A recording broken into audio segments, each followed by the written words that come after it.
that we were in, or I don't know. Yeah, it used to be part of a religion. That's what Ye actually tweeted out. It was a religious symbol. Right. So that symbol is for the Raelians, and we've gone into the Raelians a bit before, but Rael is a Frenchman who created a space alien cult that says that all humans, kind of ancient aliens, in here, and they're coming back. And it's very connected in a lot of ways to some other ancient aliens cults, like the Unarius cult. It's similar to Scientology in some ways. It's very different, but also the thing it's most known for is Clonade, and Clonade is they created the first human clone, they say, Eve, which lives in Israel and is probably 20 something at this point. So now I was listening to Krigler make a joke about how someone wasn't white and they were a Jew or something, and Ye made a comment that dark people are so. If Jesus was black, if that was kind of the new age, like more, if he was Aramaic, technically he could probably look like Haile Selassie. He was probably like Ethiopian or something. Or I like the idea of he's looking like Superfly, like straight black hair. But go ahead. But how far we've come, where there are people that know lots of Jews in culture, and the concept of an Arab Jew. I have a friend who looks Arab, and we assume that's Muslim or something, or because we other things. I like the recent one that Jesus was Bigfoot. He must have been covered in fur like Chewbacca, just like his mother. Which, if you saw the Harry Mary stuff, I mean, I was going to say Harry Mary. Well, somebody pull up Harry Mary pictures. This is what, like, the Indian goddess, or like the multi-headed goddess with the tongue sticking out. As Jim Carrey said, it's the ever-laughing tongue. It's not the all-seeing eye. And like that's what you would do to cultures that were warring. Is right. It's like the black Jews are warring with the white Christians, and then all of a sudden you make a group of white Jews and black Christians, and then eventually they're all looking at each other going, wait.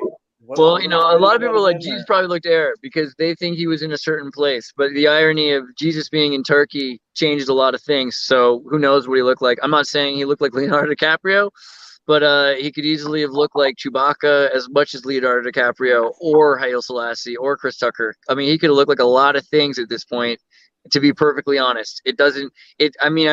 I've always kind of thought he was black because I grew up in California, and I just kind of figured that was like the thing that made the most sense. It said that he went home. He traveled through Japan, though, and as part of his kind of off from that. No, so but there are Arabs in Japan. Ewing Jr. We've done videos talking about how much Arabic influence there is in Korea and Japan. There's more to be said about Turkey, though, because if at the time Europa and Arabia were the same thing with different vowels, because remember what's going on here. Because what you would do with your enemy or frostbite, your tongue was not guaranteed. It was a psychological boundary. It wasn't a physical boundary. So there are parts of Israel that were part of Turkey. There are parts of Israel that were part of Egypt. There are parts of Israel that were in Greece. It's confusing. And when you look at actually the fact that the nomadic Israelis were in Odessa as well as in Turkey, and that they called, at the time, Istanbul was called Jerusalem, right? Which is where we get Europe from. Because Jerusalem, Europe, Eurabia. So the fact that these were all kind of a convoluted idea and a mess, and that how far is Arabia? Well, Arabia was all the way to the Spanish west coast into Portugal. So, I mean, it's the idea, and in Holland, therefore. I like the idea that it all funneled through Sparta, where the women were the landholders and the gold holders, and the men would go to war and die, and they would have 7, 8 husbands, and anytime 2 of them were at home, they'd probably kill each other. And the women would just eventually find a way to eliminate all the soldiers by creating these villas that were wealthy, where there were naked women everywhere, and somehow But then that's also where "get thee to a nunnery" Shakespeare "get thee to a nunnery." It's because nunnery was a colloquialism for a prostitute's house, because they were putting women into these places that eventually became religious Vestal Virgin huts. And this continued on into Western Europe. The Western European Christians eventually said, "Hey, this is the pseudo-historian decrees. You're not allowed to have kids." And that way we can own the church. And they took over all of those communities that they built up after they isolated people, after blocking the roads to each other, after a Black Plague quarantine. They ended the globalism. I mean, even a bad case of lice or like scabies, you'd shut down the borders. Or at least if there was a train that crossed your border, you'd be responsible for shaving everybody's hair and body hair if you were going to let them enter your country, right? That if there was an outbreak of that sort. Right? Dude, that's like a free waxing or something. I would cross borders like every but week. if you come from a culture where you're not supposed to be nude in front of other people, yeah, but at the time, again, we think of it weirdly because slaves had rights, and then slave masters had responsibilities. Serfs were just supposed to deal with what the Layans told them. The Layans had to pay taxes that they stole from the serfs to the lords. The lords would interact with each other via tariff system with the highway robber barons. The highway robber barons eventually became the highway robbers and highway robbery. That started to happen. But it used to be tariff systems. So it was all part of the infrastructure from going from one place to another that they removed. I mean, it used to be as simple as you had a book, we'll copy your book and you can continue on. I thought all of that came from actually the Catholic Church, because I was reading something where they used to charge money for sins. And I think for like 12 cents, you could commit all the sins and you just buy your way out of it. Yeah, you buy forgiveness, basically. I don't know if that's the same thing, but it is an important one that the Catholic Church was in, like the Holy Roman Empire had circumvented the state and figured out a way of committing crusades against Protestants. Because they're like, okay, well, we'll just forgive you if you have to take out your neighbor's town because they're a bunch of bogomils and they don't believe in Paulatian Christianity. They're a whole weird entire villages. Muslims were basically Gnostic Christians back then, and they just used to trace back all the childhood contacts for all the candidates for the upper office in order to make sure they weren't compromised, which oftentimes took interrogating in unorthodox ways anyone they've ever had contact with. And it's like, again, another bug that someone might put into the code of your society to just sit back over the course of 1,000 years and have some stories to write about. But maybe it's actually just once every 134 or something, because it does kind of feel. I mean, when you look back and realize how new Germany is, you look at that and that was something that came up with me recently. Nationalism. People associate nationalism with this like right-wing conservative ideology, but nationalism is pretty well associated that way through fascism.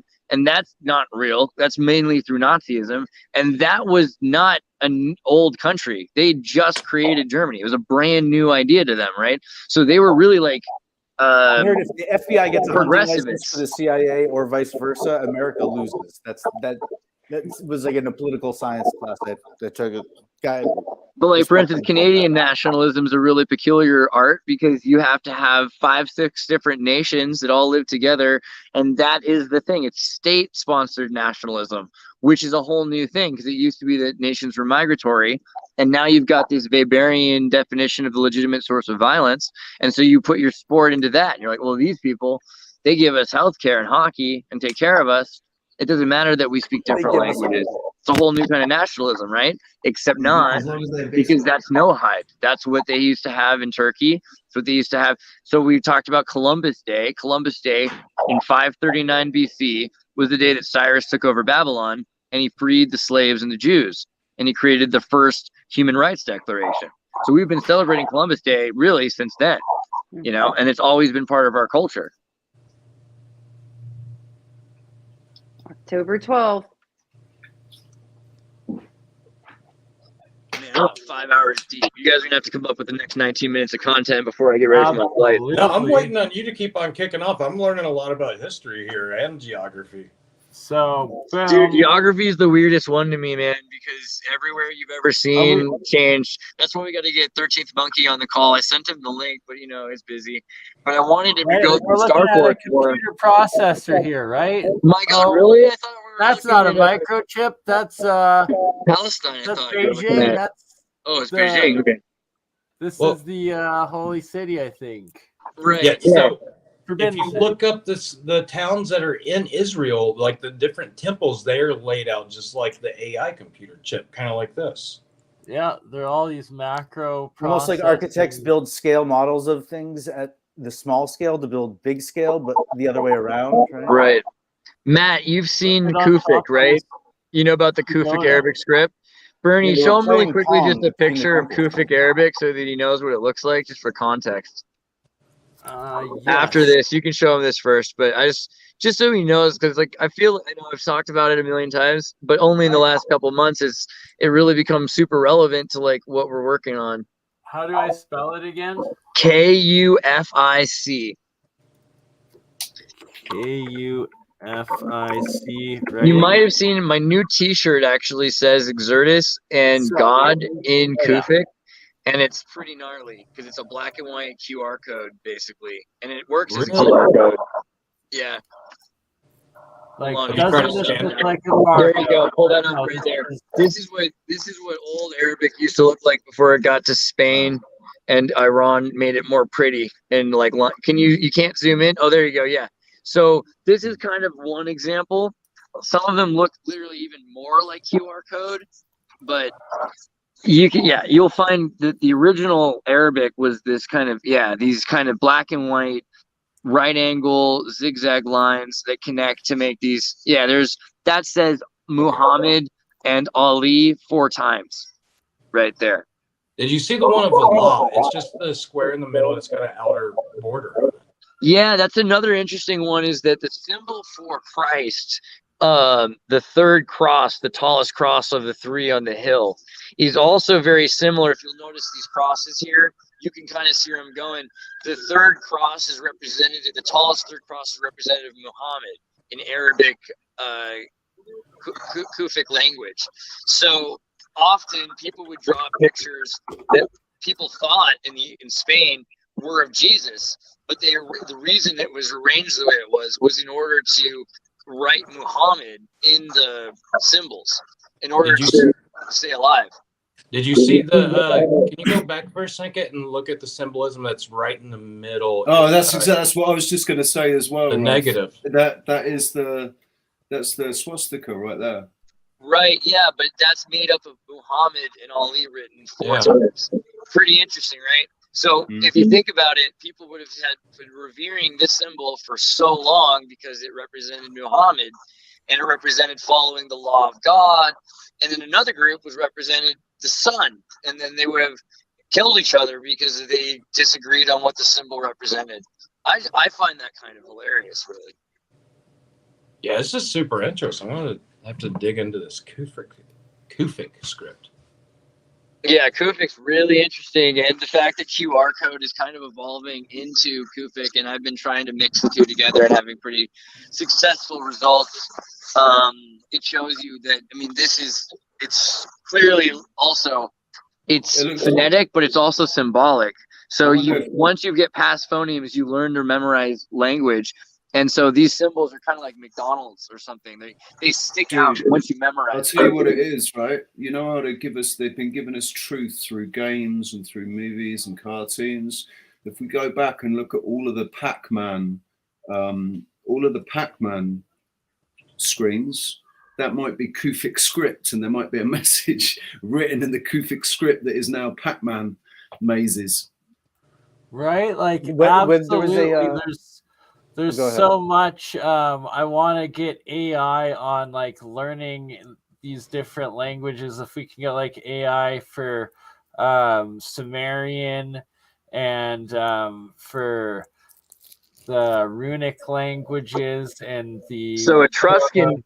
They recently decrypted Etruscan with an RNN, which was fascinating because I had put in my first video how I hypothesized that it was reverse sounds of like satanic reversed sounds of Latin. That Latin is the satanic reversion and inversion of sounds of Etruscan. It's starting to look like that's correct. Because as far as we can tell, I mean, A, all the symbols are mirrored, reversed, and B, the sounds seem to, from what we understand of different variances of Roman, can correlate with like the backwards sounds of them when we actually record the phonemes. The other one is Sanskrit, but Sanskrit's the first language the computer figured out because that was the most logical language.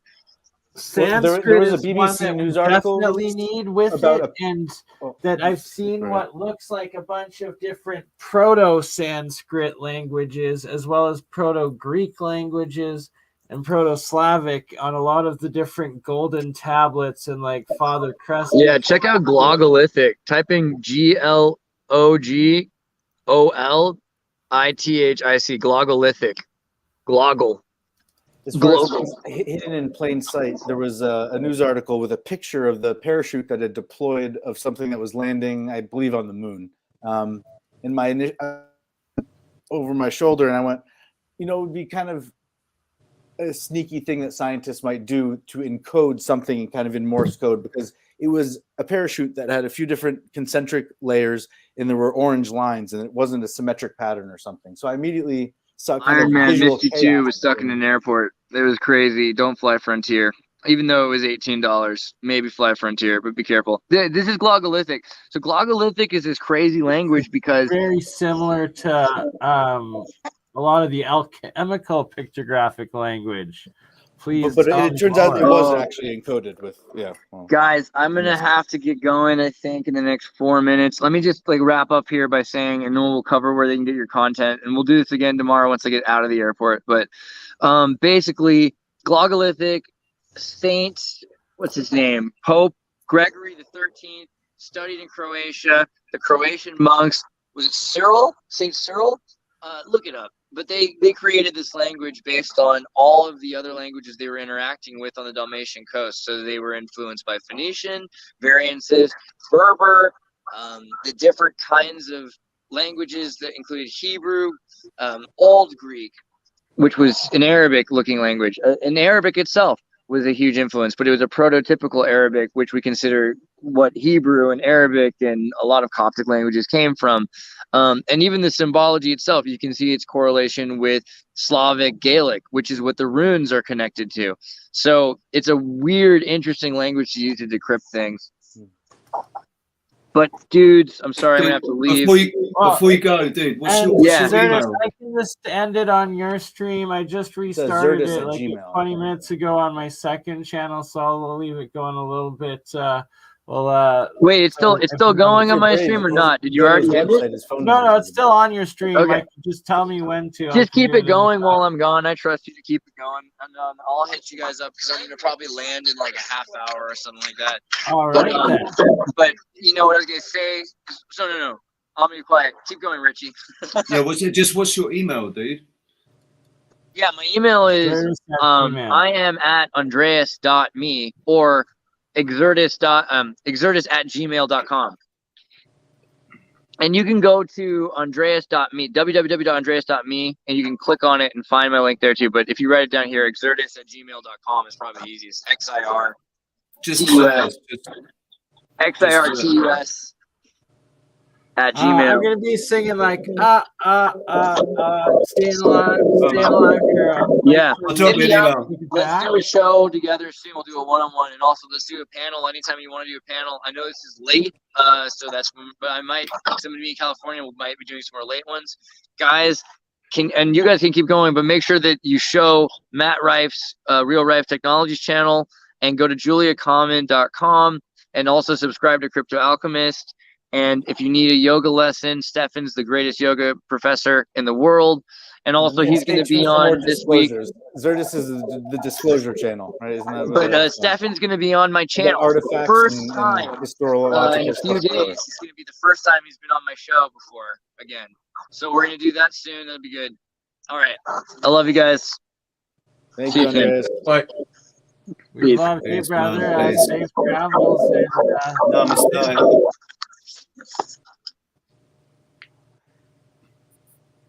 Haha, he doesn't know that we're actually still all here, huh?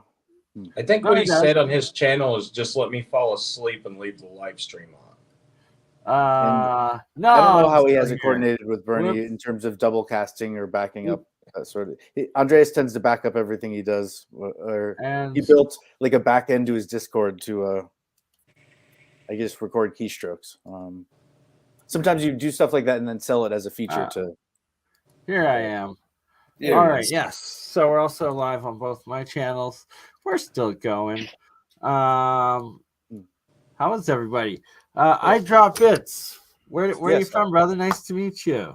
Likewise. Yeah, we didn't even. Other people have hopped in the stream here, and Andreas doesn't necessarily slam the gavel down and insist on formal introductions. Yes, we have the informal Magic nature Treehouse. My man Richie, he is in the Canary Islands. Yeah, Tenerife. And my man Matthew, Rife Technologies. And I'm sure you know. Referring to you as Rife is kind of shorthand for being what does your ink say? Matthew, perhaps. And I'm in Boston, New England, raised. And what's the ink? What's that say on your arm? So I have two of them. I have Heaven's. I can get it on the screen. I have Heaven Sent and Heaven Bound on my forearms. I like the script, man. It's nice.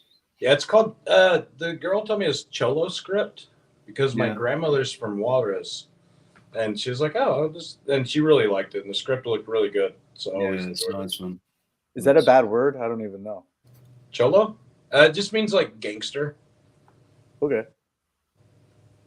Like there's some spin-offs of it that are kind of like I call her like a chola, and chola is like a female gangster, but you say something like chorrito, and it just means like small male appendage. In the Northeast, right, you might call a girl a badass bitch, but it's a compliment, or that's all. And if you say woman to someone might hear that as the most honoring, acknowledging their womanhood, and other people might hear it as woman as like a negative. So yeah, here in the South, some of it's reflected in the tone, but we just leave everybody at honey. But honey. That's what they do down south. They get away with that, yeah, for sure. Yeah, and there's different ways of saying it too. Like if you say, "Oh, honey," it could mean like, "Oh, I feel sorry for you." "Oh, why are you so slow?" Or it could mean like an endearment term. So it's kind of like aloha in Hawaii. The only universally applicable term that seems to avoid any cultural misunderstandings, if you're in just a strange scenario is boss. And it was used ad infinitum when it was on a specific nature hike in Africa, in Malawi, I think. And every 10th word out of his mouth, it wasn't just to me, it was to everyone. In that way, you don't assume their gender or their status, or you're not conveying anything other than respect, perhaps. It's almost like instead, but it's I don't know. Does anyone else have any other stand-ins for something other than that's gender neutral that way as boss? Over here, cariño, which means darling in Spanish, and so everybody is like, if you're friendly, it doesn't. Girls call boys cariño, and they call each other cariño. And with girls, it's you wouldn't do it in the UK if you called everyone darling or sweetheart. It's now in the UK, it's a bit cliche and cheesy now to do that. All right, sweetheart. It's like saying groovy. That was popular in the 60s and 70s, and if you say that's groovy, man, people look at you like you got three heads. But mate, or if it's wicked, that's like 80s, 90s. See, that's wicked, man. Boston claims permanent. That's still today, and back in the 50s, from my understanding, that word "wicked" was always part of the local Boston terminology. I think it's interesting how we use negative terms to express positive, positive things. Like we say, "Man, that is bad." Right. That's bad when we mean it's good. That stinks, man. But you mean it stinks. It's good. It's why do we do that? Why do we use negative terms to reinforce? In Britain, punk culture emerged as this counterculture movement and defined itself against being good in the eyes of the mainstream definition, narrow boundaries of perception and understanding. And so then there was any movement that is counterculture comes to this moment where they become embraced, and then everything eventually that causes some sort of infighting or dissolution of the or confusion of the message as it's spread forward to the next generation. I think holding space like this where we're just socializing, I mean, my understanding is younger people, especially here in the Boston area, in the kind of more not quite rural, but more beach town, beachside communities where there's more seasonal work or tourist flow. Most of the kids age 24, 25 right now know like 20 of their friends that have died from drug overdose. And I don't know that necessarily was true when I was growing up, or if I I've was personally unaware experienced 50 people in my life. It was like for 5 years, literally one funeral a month. Yeah, it's pretty nuts. But yeah, that's what ultimately got me on the path to cleaning up my own life, and I mean, 4 years off the opiates, and couldn't be happier. I gotta say, man, what I love what you've done with this channel, because you like I've been on this path since 2013. It's only now that we've got different groups actually able to come together and discuss things. Like I don't believe in space. I don't believe that any of these pictures from Mars are real. It's all, they're trying to fuel our perception because of my idea about the perception, about our perception being so important. But I'm here talking with all you guys who all believe in space and stuff, but people now are starting to open their minds. They are actually starting to open their minds up a bit more, and you're helping that happen with this channel, man. I just want to say that. I take the stance on a lot of things, like where you're saying about like space and stuff. I was telling BurnEye this earlier, like flat Earth. I don't know.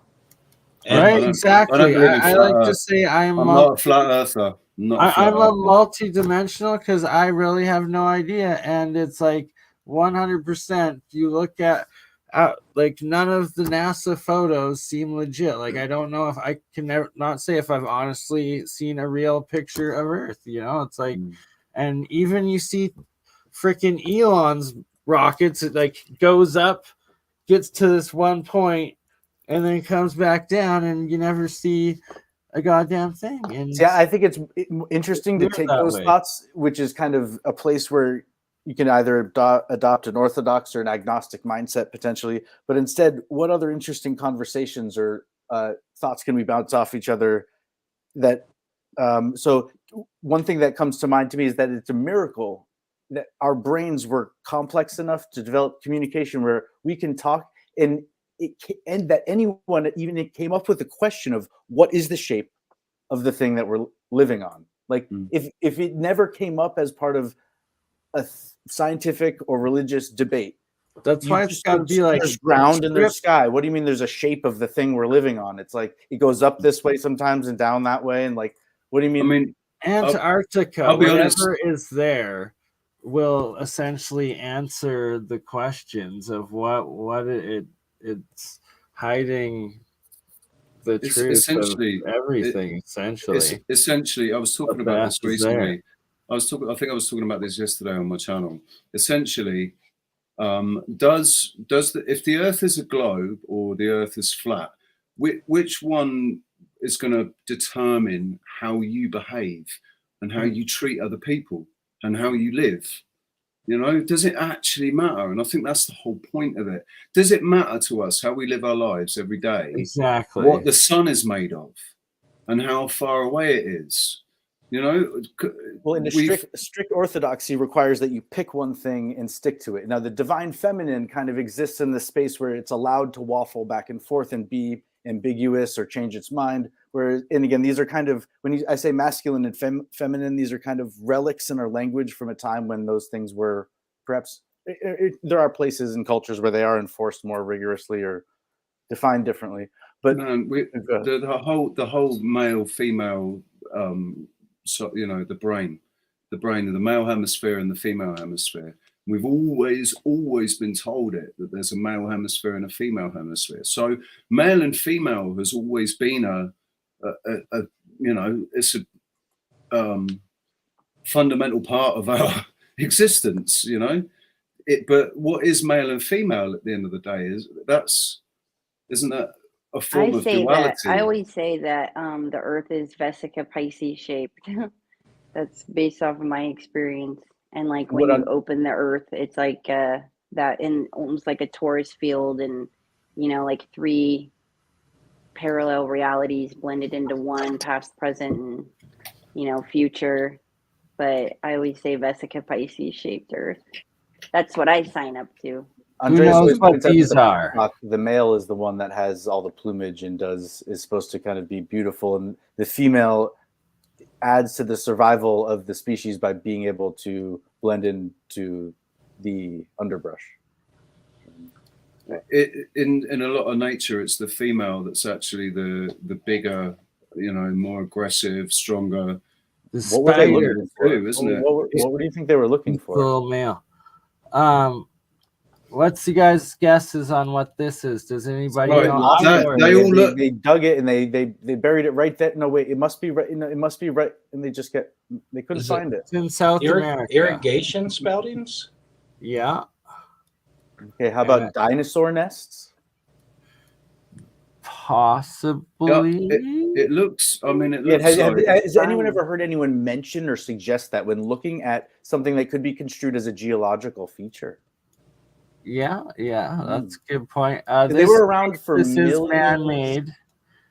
Imagine how, like a few thousand years of these creatures existing, and about millions of years of them scooping up mud and building.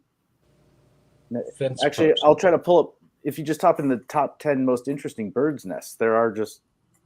It's remarkable. I don't even know how they build palaces. I mean, it's ridiculous. Yeah, birds' nests are pretty amazing.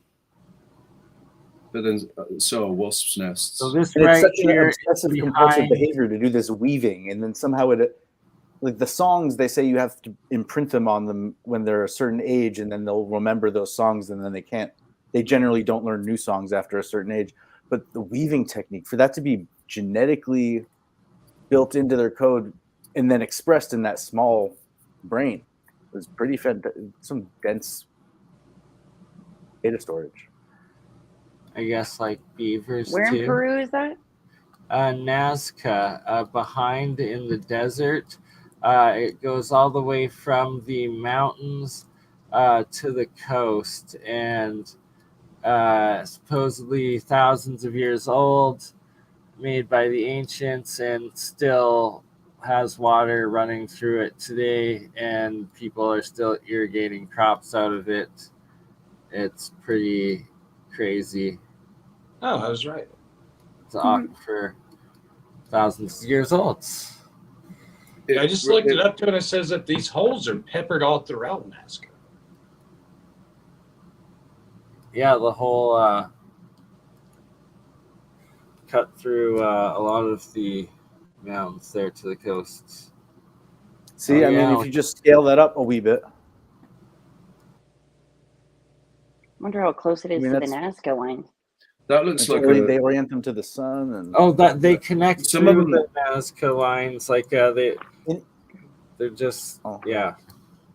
Has anyone seen the David Attenborough thing with the Bowery bird? How complicated. They clear out an area, they build a teepee, and then they lay out colorful items and like present them as offerings while doing this complicated dance. Again, scale that up to a 1,000-pound beast doing that kind of mating ritual, right? Because otherwise, mating season or ritual would be a bunch of flying dinosaurs trying to mount and attack each other with their claws and teeth, and it would be a bloodbath. And sure, they would like perpetuate a little bit, but while they were flying teethed beasts, unless there was elaborate courtship rituals around these nesting sites, and how elaborate were they? And right, who carved what out of? And to say that one of them didn't start carving runes with their beak and using them to mark their territory. Humans didn't necessarily. Our brain lineage isn't necessarily the first or only one that could have invented written language, even. When you see the complicated behavior like that, and look how small their brain is. Yeah, I get what you're saying for sure. Like almost in the sense of, oh gosh, darn it! Was that an ancient wife beater? Look at this, and like, look at like this sacred geometry stuff. This is high-end hyperdimensional physics, mathematics, fractal geometries. Like magic square, like this is insane amount of encoded knowledge. Like, I what want is dress this? like that. Birds also Shit, bury like- seeds. They bury thousands and thousands of seeds during the season when they're harvesting the fruit, and it's an obsessive thing like squirrels do as well. And they become farmers, and they could have become. They have large cordoned off areas where they. I mean, they bred humans to come up with the symbols so that the rest have of you the seen some of universe the would tribes understand that what they were have like doing. certain indentations like on their body like that? Could you make that if you wanted to? How do you make a structure like that? One burn stick at a scarring? time. That takes. I don't know. How do we make a structure like this? I want one of these. Squares, man. They all fit together. The sticks are chaos. You know, geometry and regularity and symmetry is easy. His brain came up with this. What? And then yeah. I don't know. To me, there's more than meets the eye sometimes. But I mean, when you think about it, yeah, there's definitely something very strange in birds' behavior, especially the ones that have the really intricate dances. Yeah. Like that's crazy. What have you seen? Have you seen the one I used it in my observably flat video? The birds of paradise, with the bird that goes like that with there's a meme made out of it where he's going, "Can't see me, they can, they can't, they can." Yeah, It just fans its wings out. Like put them into a trance or I can't remember what it's Trance called. dance. I mean, because it's a shapeshifter. When they talk about shapeshifting creatures, this thing walks around looking like this, and then all of a sudden it does that, like a peacock. Yeah. And if we're gonna, Andreas is big on. He pulls up Wikipedia now. It doesn't say that dinosaurs evolved into birds. It says that they were birds. Okay. It reminds me of like this? Jurassic Park at the end of it, where it's got the animal that comes up and he flares out and spits in that guy's face. Yeah, and then the shaving cream full of genetic material gets buried in the mud. Yeah. All right. Well, I hate to do this, but it's 8:18 here. I still got about that time. Fair enough, my man. We have been going for 5 hours and 10 minutes. So I still got a bunch of. I did 6 hours yesterday, man. Come on. Right. But yeah, I appreciate you having me on, Bernie. For sure. Yeah, we can take it to 5:30. Another 20 minutes. But yeah, Rife, if you want to do another one tonight or tomorrow, I'll give you a message when I get up and we'll figure it out. Yeah, let's shoot for one tonight. I have to go get some echocardiograms and everything today, so that'll be a lot of fun. And these are all things that we're taking. If anybody wants to come see us at the MDNM show in Anaheim, California, come on out. Oh, that's right by me. Is it? You want to come down? Yeah, I'm in Laguna Beach, so I'm like 20 minutes from there. Okay, yeah, so we're going, it's going to be February 7th through 9th, and we're flying in on the 6th. Okay, yeah, send me your info. Yeah, for sure. I'll put it in the chat really quick. And Bernie, I've been trying to get on Andreas to start a quasi 24-hour news network because like Alex Jones talks about how he pays all this money for bandwidth, but I'm pretty sure we can do it for free. You know, it's like we might not reach as many people. Yeah. So I first started out by doing Weekend at BurnEye's 48-hour live streams. It was like 20 channels. Each channel gets like 2 hours scheduled sort of thing. And definitely down for getting that going again. Matt, do you want to post your website quickly? And I will look up your YouTube as well. And now, Bernie, have you noticed on YouTube that there's sometimes a button underneath the videos that says clip, and you can actually pull up to 60 seconds out of the video and create a link to post to social media or even send in a text message. It creates your own little URL. Yeah, I noticed that. I was trying to figure that out the other day. I'm glad you bring that back up. I just noticed there was like that way if you super chat someone, it's a way you can clip out that moment and kind of begin to inventory them instead of having to go find them in the video or click through the comments. But it's funny when you start making comments that are too poignant, that, you know, when you start saying the things that aren't supposed to be said out loud, they try to kick you off to Rumble, and then they just take that feature away, apparently. But. No doubt. All right, so Andreas is a good boy. I don't think he gets any strikes. Other channels, I think you're allowed like 12 strikes a year or something like that. I try my hardest to also not get these strikes. These strikes are no fun. So here we have Rife Technologies on YouTube. Just shared it in the live chat for everyone on all the channels. Good time, I guess, for everybody else's. If you want to post your links in the private chat, I can pull them up. And we have realrifetechnology.com as well. And we're doing a sell right now for anybody that buys a royal unit. We're going to give a silver for free. And anybody that buys a gold unit, we're going to give one of the copper for free. So that's around like a 24% discount across the board. And honestly, if you go on and you just type in the code Tictoc, it'll give you a straight 25% off.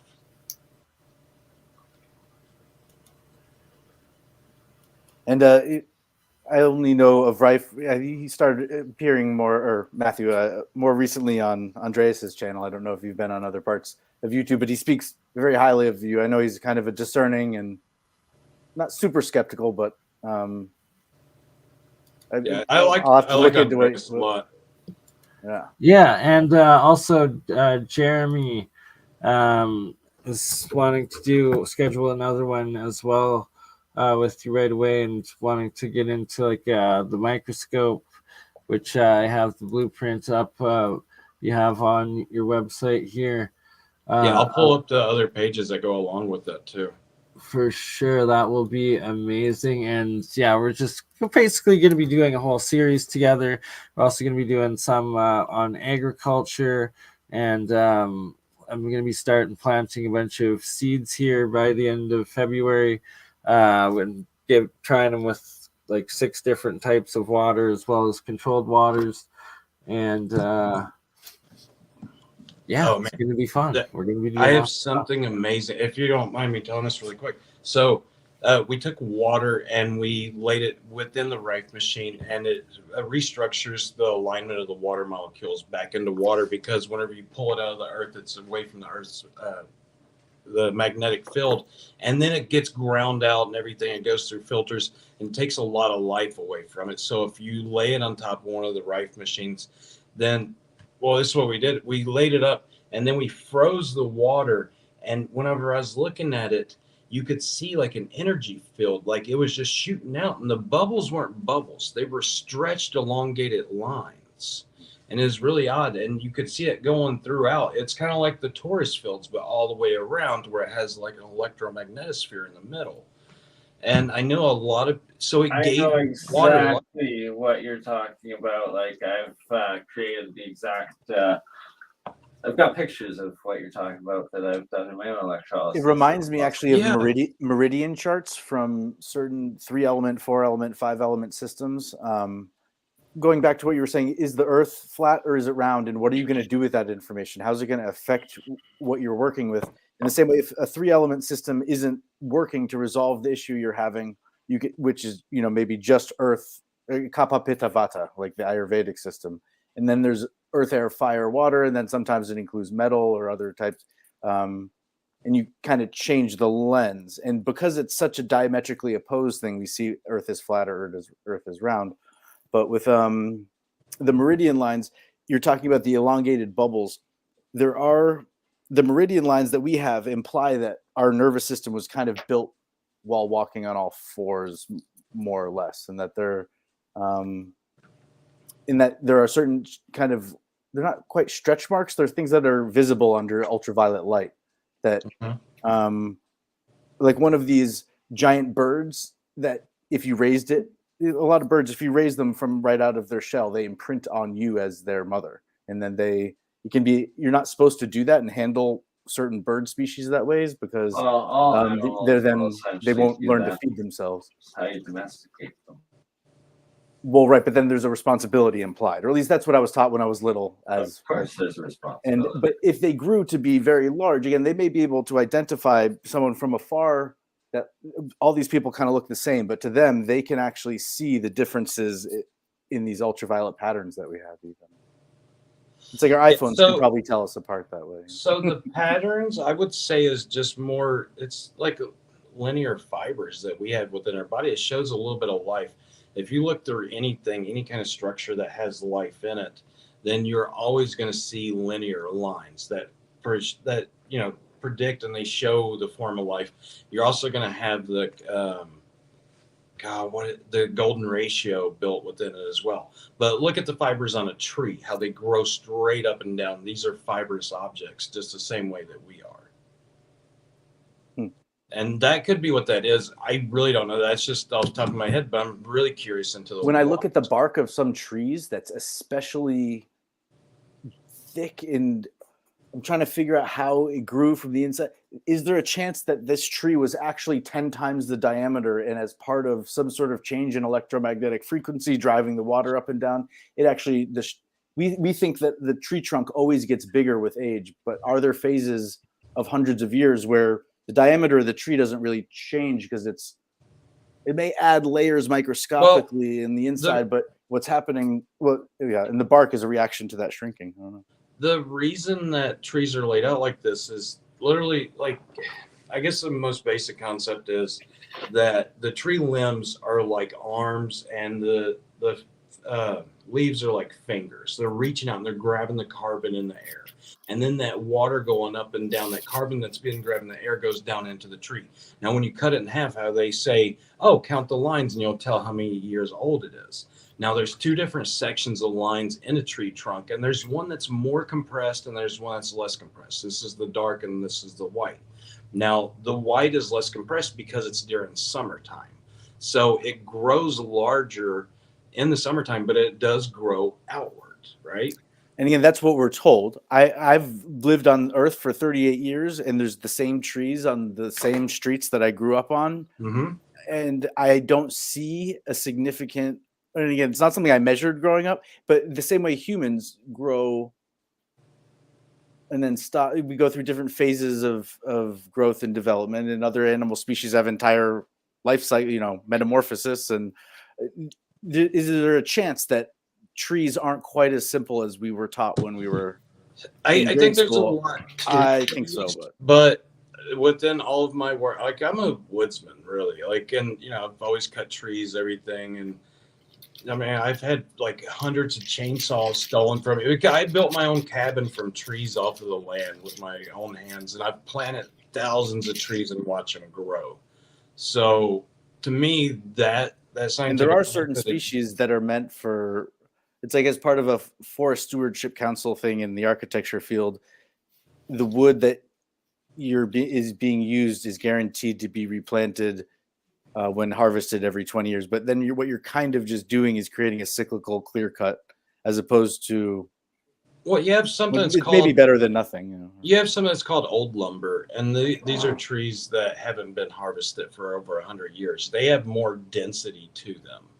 And it's way more expensive to buy it. That's the reason you go get a 2x4 built out of pine that isn't old lumber. Then it's really weak, and it's you can squish it really easily. It's very absorbent of water. But from everything I've seen on trees, after most of my life just living in the woods, not directly in the middle, I grew up in the Appalachian Mountains.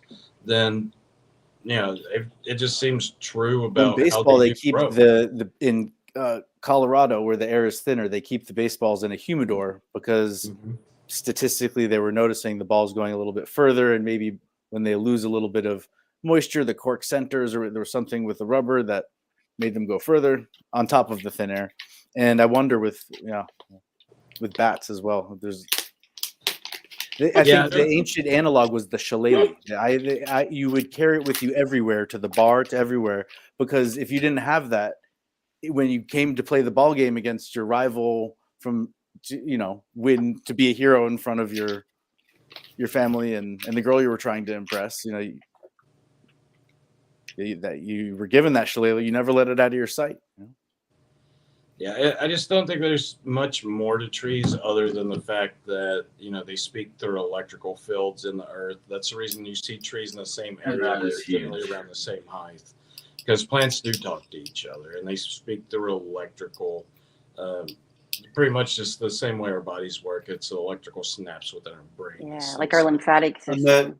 And their root structure is very much like our nervous system. The way and that's how they talk is through the root structure. Yeah. And you'll notice even within growing gardens that a plant that needs just a little bit more of, you know, the nitrogen and things, that other plants will slow down their growth and this one will catch up. So there's examples of trees in America where there was a blight that came in and killed not just 99% of that species, but all of them except this one that there are clones of now. And I don't know about that process of tree cloning. There is one kind of growing off the original stump, but they've then created forests now out of the clone of this apparently resistant specific strain. Because when you deal with cross-pollination too, I mean, the idea of cannabis is a good example. I mean, who knows what the seed is just because it's in this type of, you know, flower that smells or has these properties. The seed there might be a total recombination of that with something else. And yeah, I mean, and this is all stuff I'm looking into because that's my next challenge is like after farm is I'm going after agriculture because I see everything that's happening with agriculture, GMO, you know, all the different wanting to spray aluminum in the air and Monsanto creating the aluminum resistant plants and everything to where, because I can grow, like what you're talking about cannabis plants, I can grow them so tall you literally have to have a chainsaw to cut them down 35 feet in height. Aluminum used to be more expensive than gold and silver and platinum, and it's the same way in some cultures. Salt was more expensive than gold, and in other cultures it's pepper. And now we have them both on the table, and there's a tradition to just throw it over your shoulder as like a sign of good luck. That in another space and time, you're taking gold and just like who cares? Well, that was spice aluminum. trade. Yeah, we'll spray it in the sky, right? It used to be expensive, so you might as well just like spray it everywhere, right? That was spice trades though, and you have to remember, like food is bland. So, and salt's the only mineral that our body can absorb and still be able to use. So back in these days, whenever they were riding around on ships, how much did it literally take to get a little bit of salt for your food to be able to flavor your food, and pepper as well? So that's the reason it was more valuable at that time. Because even right now, if I have a brick of gold and I have a bottle of water and it's the apocalypse, which one are you going to take? The salt, probably. Was that the question? Well, water and gold. If it's sorry, I thought you were saying between salt and pepper. Value is based more on just perception at the time and what you're. I will take my water in gold or my gold in water. Yeah, can I get them both? But all right, I'm out of here, guys. Have a great day. I'm gonna study some more medical stuff and then just go to sleep. I've been up all night. So much love, brother. We will see you tonight. All right, see you guys. Have a good one. Thank you, sir. I had a friend who used to say she would stay up for days at a time to prove to herself and other people that you didn't have to be grumpy just because you were tired. It's an interesting way to like express art through life. I like that. Ain't nothing wrong with a good old zombieing for days on a good attitude.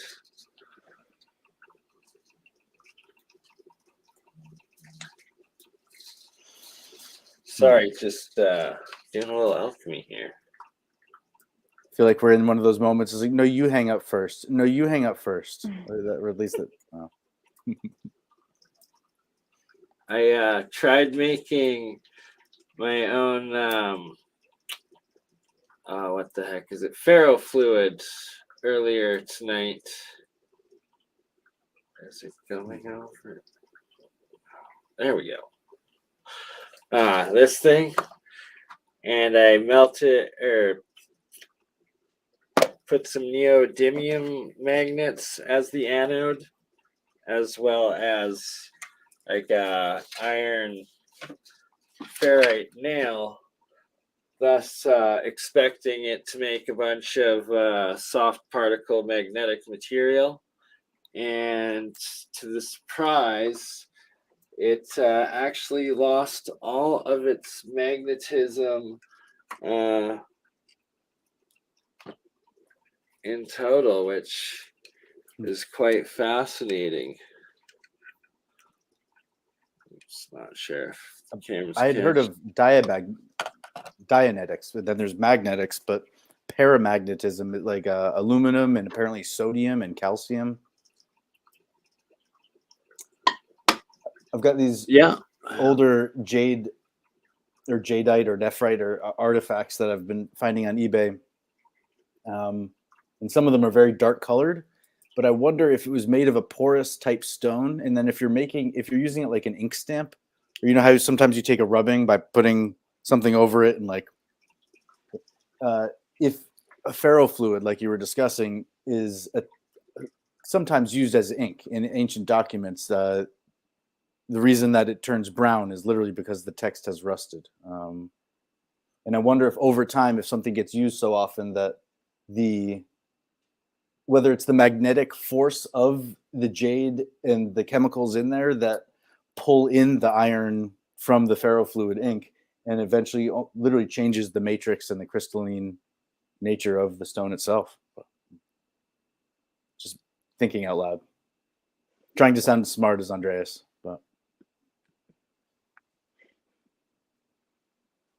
And we lost. Oh, no, we still have 1 quarter, Bernie. I just had to take a call, so I missed. This conversation seems to have moved on from where I was when I took the call. Anyways, you're on mute, Bernie. You're on mute, mate. Here we go. Can you hear me now? Got you, loud and clear. Probably. So this stuff was made out of iron and neodymiums. And then just another demonstration, like magnet to it doesn't move it really at all. Doesn't. And yet it is like this fluffy plasma type or Ormus type material. And so what's that for, dude? What I was trying to make I wanted to make a ferrofluids out of this, so like I could do some cool experiments, like Ken Wheeler there, Theo Apophysis has epic work with. Is that that's his name is Ken? He's great. Ken Wheeler, yeah. Is that the guy with like an entire mathematical rubric tattooed on the back of his hand? Tattooed monkey. The tattooed monkey. You got it. But the electrolysis process that I used, it actually turned this formerly magnetic material into non-magnetic material. And I was doing it live after my stream with Campbell and LC King earlier today. And I had Jeremiah there, and he's like, the importance of that is like you stripped all the electrons off.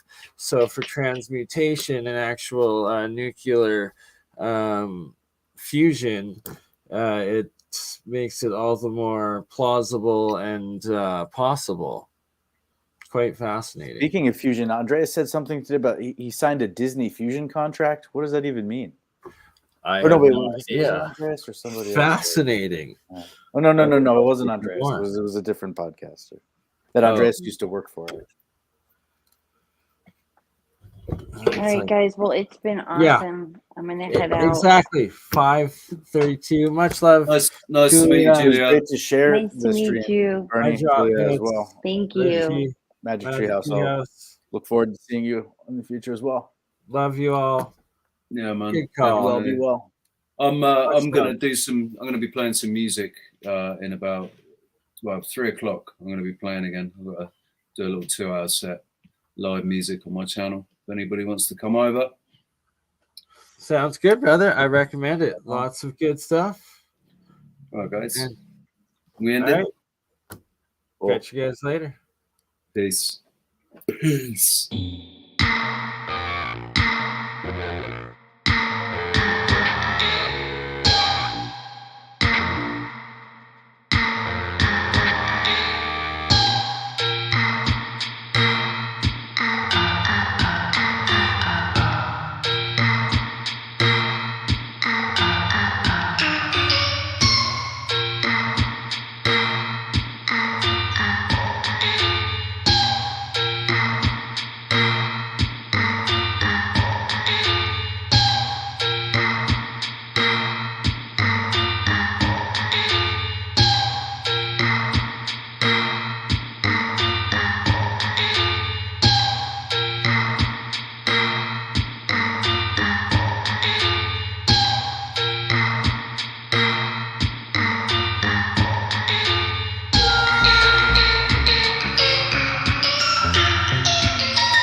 Got 2 dubs because I made it out of actual neodymium magnets. Like that material that I was showing is literally material with the anode loaded into the fluffy and the iron as well.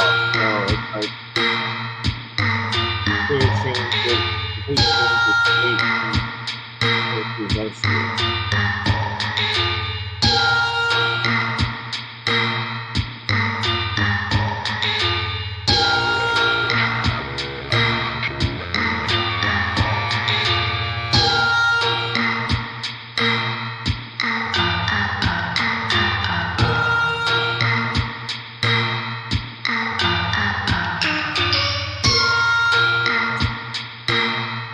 That's Richie's channel. Very good.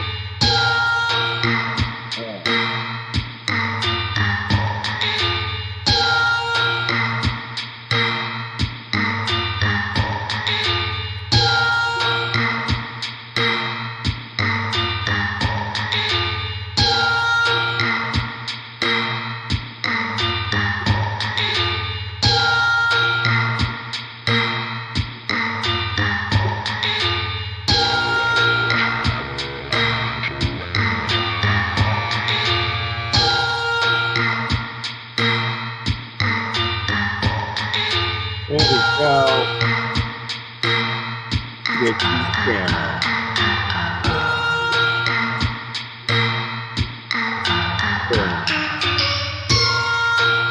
Well, y'all have a blessed day.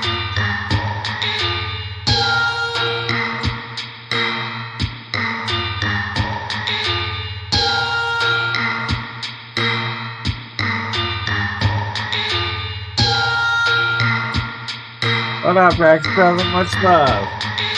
Everybody go subscribe to League Project and make sure. What up, CJ? Stop it out. Go. Come on, next to there. We're gonna do a thing again soon. Let's clean it up.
Please and thank you.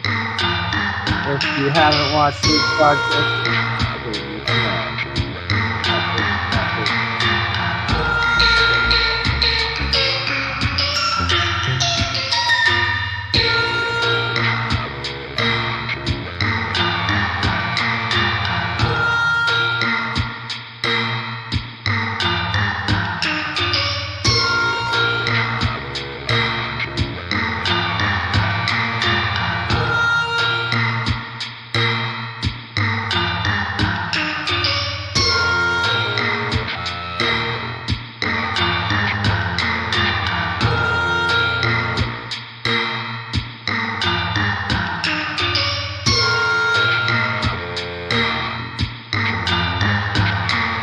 Have a blessed day.